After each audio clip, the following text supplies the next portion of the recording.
After moving in together, my husband's parent demanded a spare key, saying, "I need to check in whenever I want." My husband handed it over without hesitation. I simply smiled and waited. A week later, they let themselves in only to find themselves locked inside with someone they never expected. When my husband, Adam, and I moved into our new home in Austin, Texas, I thought it was the start of something great. We had been married for just under a year, and this house was supposed to be our fresh start. A cozy 3-bedroom in a quiet neighborhood, enough space to settle in, maybe even start a family someday. But then, his parents happened. Adam's parents, George and Marcia, had always been a lot. Overbearing, controlling, and completely incapable of understanding the concept of boundaries. While we were dating, I had seen glimpses of it, his mom calling him 5 times a day to remind him about vitamins, his dad insisting on checking in whenever we had a date night. Annoying? Yes, but I figured once we were married and had our own place, they would naturally back off. I was so wrong. We had barely been in the house for a day when George and Marcia showed up unannounced. No warning, no invitation, just their car pulling up in the driveway like they had the right to be there. I answered the door, and before I could even say hello, Marcia walked in, looking around like she was inspecting a hotel room she wasn't quite satisfied with. "We brought you a little housewarming gift," she said, shoving a bottle of cheap wine into my hands. George followed behind her, holding a printed-out list of home maintenance tips, as if we were incompetent children who couldn't figure out how to change an air filter. I was already annoyed, but then Marcia sat herself down on our couch, crossed her legs, and said, "So, when do we get our spare key?" I blinked. "I'm sorry, what?" George chuckled like I was being ridiculous. "Oh, sweetheart, come on. Of course, we need a key. Just in case." "In case of what?" I asked. "You know," Marcia chimed in, "if there's an emergency. Or if we need to check in on things. Water the plants. Make sure you're keeping up with the cleaning." My brain stopped processing after that last part. I turned to Adam, waiting for him to shut this nonsense down.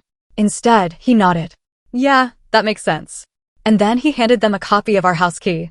I could feel every single ounce of rage in my body trying to burst out of me at once.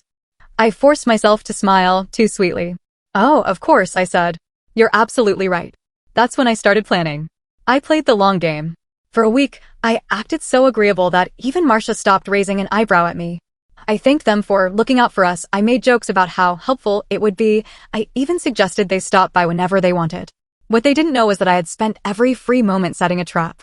Step 1. I installed a second lock on the inside of the front door, one of those heavy-duty hotel-style locks that can only be opened from inside. Step 2. I set up a motion-activated camera in the living room, which sent real-time alerts to my phone. Step 3. I made a very important phone call to my Uncle Mike. I didn't have to wait long. Exactly 1 week later, my phone buzzed at 10:47 a.m. on a Tuesday, an alert from the security camera. Motion detected, living room. I opened the app, and there they were. George and Marcia. Inside my house. They weren't just inside, they were snooping. I watched as George walked through the kitchen, opening cabinets and drawers like he was looking for something. Marcia wandered into the living room, smoothing out the throw blanket on the couch before making her way toward the bedroom. Then she did something that made my blood boil. She started folding my laundry. I stared at the screen, half in shock, half in rage. These people really thought they had the right to walk in whenever they wanted, go through my things, clean my house like I was some irresponsible child? Then, right on cue, they tried to leave. And that's when they realized they were locked inside. I saw it happen in real time. George went to open the front door, turned the knob, and nothing. He tried again, pulling harder this time. Still nothing. Marcia came over, confused. George rattled the knob again, then looked up and finally noticed the extra lock at the top of the door. He turned back toward Marcia, his face slowly turning red. "What the hell is this?" Then, before they could even process what was happening, the door to the basement opened. And Uncle Mike walked in. Uncle Mike is not someone you want to be alone in a house with if you don't know him. He's 6'3", shaved head, full beard, and covered in tattoos, most of which he designed himself. He used to run with a biker gang back in the day, and even though he's settled down and owns a tattoo shop now, he still looks like someone you don't want to piss off. He stepped into the living room, cracking his knuckles. Well, he said, his voice gravelly. "What do we have here?" George froze. Marcia let out a small scream and grabbed onto his arm. "What the hell are you doing in our house?" George demanded. Mike raised an eyebrow. "Your house." Marcia pointed at him, shaking. "You're trespassing." Mike laughed. Actually laughed. "Oh, that's funny," he said, reaching into his pocket and pulling out his own set of keys. Because I live here. That's right. I had sublet the house to Uncle Mike for a week. Legally. With paperwork. Filed with the landlord. My in-laws had just broken into a legally occupied residence. George's face turned an alarming shade of red. Marcia, still clutching his arm, looked like she might pass out. Mike leaned against the wall, arms crossed, calm as ever. You're lying, George snapped, pointing at him like an angry school principal. You do not live here. Mike pulled a folded-up piece of paper from his pocket and unfolded it slowly, too slowly, like he was enjoying the moment. Signed lease agreement, he said. Dated. Notarized. I had made sure it was airtight.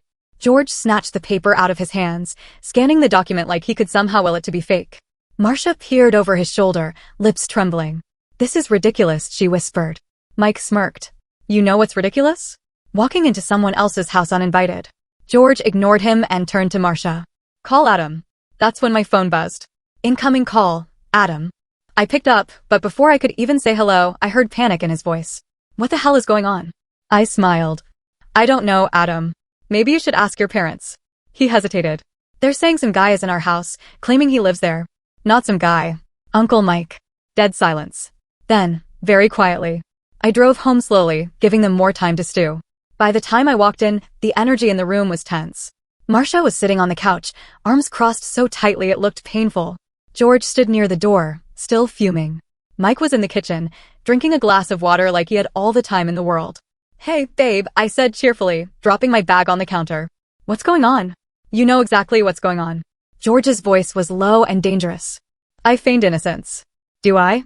This, he growled, shaking the lease agreement in my face, is a load of crap. I tilted my head. Funny. The landlord didn't think so. Marcia snapped. You think this is cute, don't you? She hissed, standing up so fast the couch groaned. This little game you're playing? You've gone too far. I folded my arms. Too far? Like, I don't know, letting yourselves into my house without permission. George's hand clenched into a fist. We have a key. Mike snorted. Yeah? And how'd that work out for you? I bit my lip to keep from laughing. Adam finally walked in, looking like he'd just walked into a war zone. He took one look at me, then at his parents, then at Uncle Mike. Jesus Christ. Marcia zeroed in on him instantly. Adam, she said, grabbing his hand, voice full of betrayal. Did you know about this? Adam hesitated. A second too long. Her eyes widened. You did, she breathed. You let her do this. He rubbed his face, looking exhausted. Mom, but George had reached his breaking point. I want the key back, he snapped. Right now. I didn't even pretend to consider it. No, his nostrils flared. We're your family. We have a right to be here. I laughed. Actually laughed. Are you hearing yourself? A right? You don't have any rights here. You don't own this house. You don't pay the bills. You don't live here. George stepped forward, eyes dark. You're making a big mistake. Mike, who had been quiet up until now, let out a low chuckle. Oh, I'd love to see where this is going, he said. George turned on him. You shut your damn mouth. Mike grinned. The kind of grin that made men twice his size reconsider their choices. I don't think I will. Marcia grabbed George's arm. Let's just go, she whispered, but he wouldn't move. You're going to regret this, he told me. I met his gaze. Unblinking. No, George, I said. You're the one who's going to regret this. That night, after things had finally calmed down, Adam and I sat on the couch in silence. So, he finally said, running a hand through his hair. Are they gonna hate you forever now? I shrugged. Probably. He exhaled. I really screwed up, huh? I gave him a long look. You gave them a key to our house without even talking to me. He winced. Yeah. I stared at him. You really think they would have stopped at just checking on things? If I hadn't done this, they'd be in here every single day. He rubbed his temples. I get it now, okay? I messed up. I sighed. Good. We changed the locks the next day. A few days passed with radio silence from George and Marcia. I started to think maybe, just maybe, they had finally gotten the message. Then, on Friday morning, I got a call from our landlord. The second I answered, his voice came through sharp and tense. Hey, I just got a weird call from some people claiming to be your in-laws. My stomach dropped. They were asking about the lease, he continued. They were, well, let's just say they were fishing for information. I sat up straight. What kind of information? He hesitated. They wanted to know if it would be possible to terminate your lease early. My blood turned ice cold. They what? They asked if I'd consider evicting you, he said, sounding half amused, half annoyed. They offered to pay off the remaining months in full if I'd agree to lease the house to them instead. I gripped the phone so hard my knuckles turned white.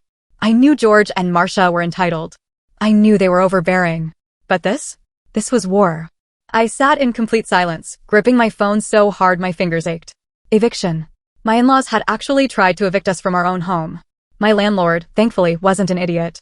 He had laughed them off and told them there was no way in hell he was terminating our lease for two strangers. But the fact that they even tried? That was another level of insanity. And I wasn't going to let it slide. I didn't tell Adam right away. Not because I wanted to hide it from him, but because I knew he'd be too soft about it. His parents had this weird hold on him, like he had spent his whole life being trained to obey. He was finally starting to see the truth about them, but I wasn't sure if he was strong enough to deal with this the way it needed to be dealt with. So I decided to handle it myself. I drove straight to George and Marcia's house. When Marcia opened the door, she visibly flinched. She probably thought she was about to get a sweet little visit from her darling son. Instead, she got me. "Oh," she said, forcing a tight smile. "We weren't expecting you." I smiled back. "Yeah, I figured. Can I come in?" She hesitated but stepped aside. Big mistake. George was in the living room, drinking a beer, legs stretched out like he didn't have a care in the world. He barely looked up when I walked in. "What do you want?" he muttered. I sat down across from him, folding my hands. Calm. Controlled. Deadly. "I know what you did," I said. Marcia stiffened. "What do you mean?" I turned my eyes on George. "You tried to get us evicted. That got his attention." He straightened up, setting his beer down a little too hard. "I don't know what you're talking about." I pulled my phone out and tapped the screen. "Should I put the landlord on speaker?" Silence. Marcia wrung her hands together, looking nervous. George, on the other hand, had the audacity to smirk. "All right," he said, leaning forward. "Let's say we did." Marcia gasped. "George." "What?" he said, waving her off. "She's not stupid. She already knows." I felt a rush of cold anger run through me. "So what was the plan?" I asked. "You get us kicked out, take over the lease, and then what?" "Keep Adam locked in here like some kind of man-child you can control forever." Marcia looked offended. "We just wanted to be closer to our son." I laughed. A real, bitter laugh. "Closer?" I repeated. "You wanted control. And you didn't care if you had to wreck our lives to get it." George's smirk faded. "You're being dramatic." I stood up. I wasn't playing anymore. "If you ever, and I mean ever, pull something like this again," I said, my voice low and steady, "I will make sure you regret it." Marcia's face went pale. "Are you threatening us?" I smiled. "Oh, Marcia. I haven't even started." And then I walked out. I thought that would be the end of it. I thought maybe, just maybe, they'd finally get the message. I should have known they weren't done. A few days later, we started noticing strange things happening at the house. At first, it was small. A missing package here, a trash bin knocked over there. Annoying, but nothing major.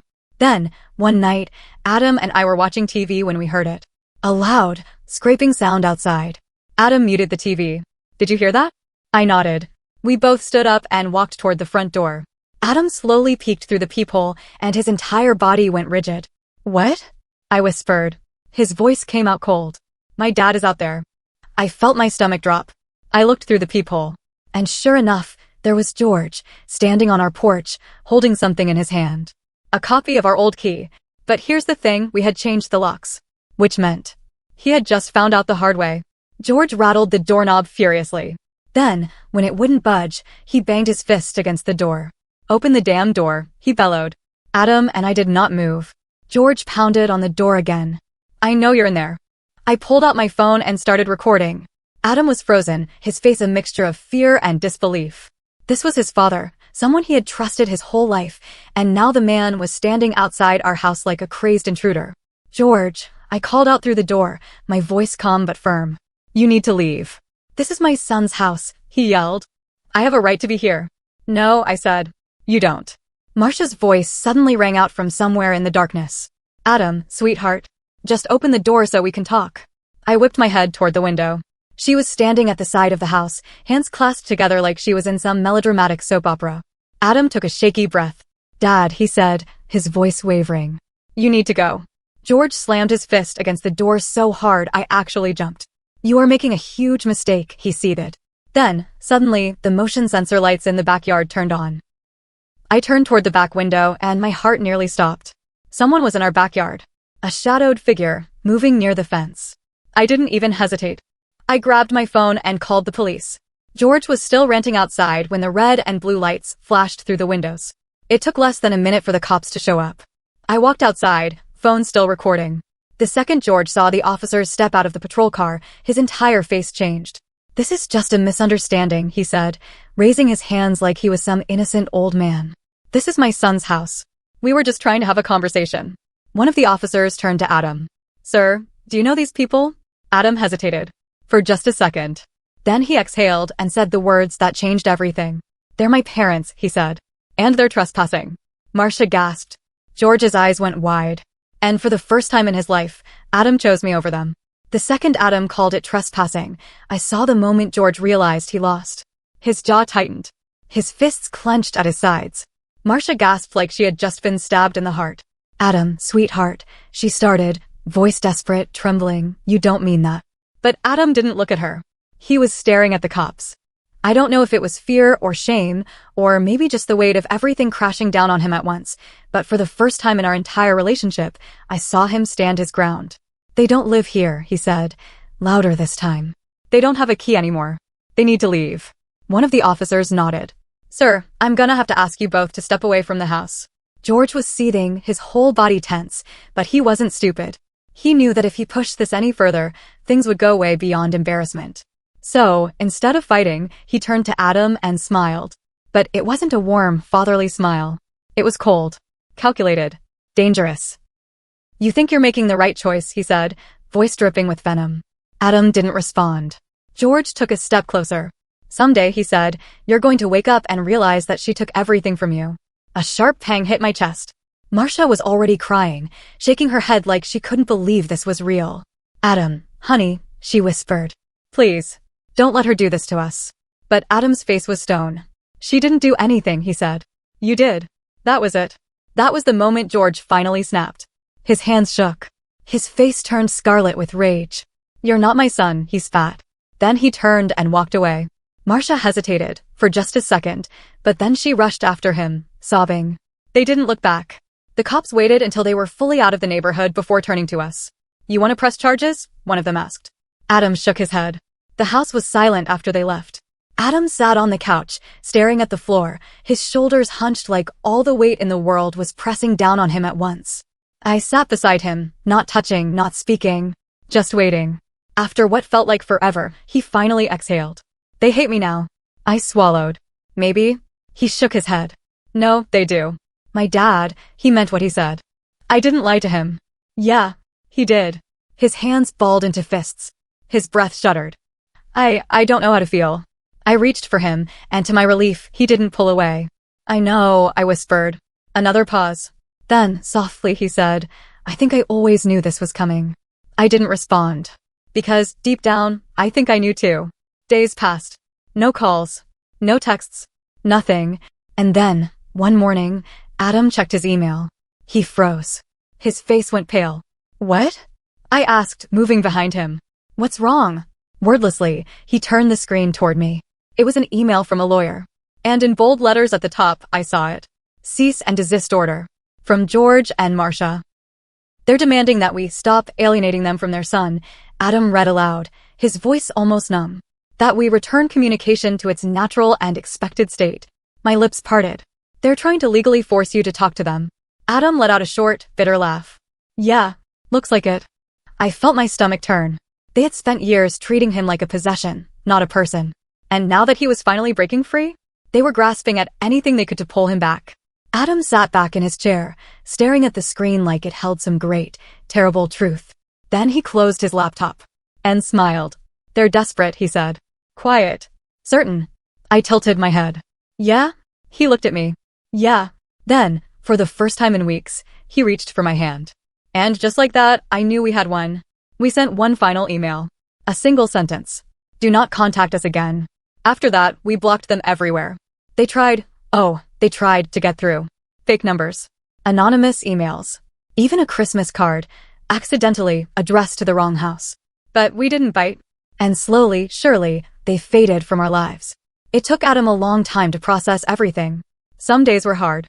Some days I could see the guilt creeping in, the doubt, the old, ingrained instinct to obey.